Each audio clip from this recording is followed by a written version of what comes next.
श्री कृष्ण भगवान की सदा जय। 13वें अध्याय का महात्मा। श्री नारायण जी बोले कि हे लक्ष्मी, अब 13वें अध्याय का महात्मा सुनो। हरि नाम नामक नगर में एक व्यभिचारिणी स्त्री मांस मदिरा आदि खाती पीती थी।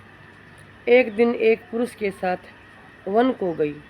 इतने में एक शेर आया। वह बोला, हे गणिका, मैं अब तुझे खाऊंगा। गणिका ने उसके पिछले जन्म की वार्ता पूछी। शेर बोला, मैं पिछले जन्म में अति दुराचारी, झूठ बोलने वाला लोभी था। एक दिन मार्ग में जाते हुए मेरी देह छूटी। धर्मराज ने मुझे सिंह का जन्म दिया और आज्ञा दी कि तू दुराचारियों को खाया कर, इसलिए मैं तुझे खाऊंगा। इतना कहकर वह गणिका को खा गया। धर्मराज की आज्ञा से वह चांडालिनी बनी। कुछ दिन पीछे उसने नर्मदा नदी के तट पर गीता के 13वें अध्याय का पाठ सुना। पाठ सुनते ही उसने देह त्याग दी। वह देह पाकर विमान पर चढ़कर बेकुंड को चली। साधु ने पूछा, अरे तूने ऐसा कौन सा पुण्य किया था जिससे बेकुंड को प्राप्त हुई है?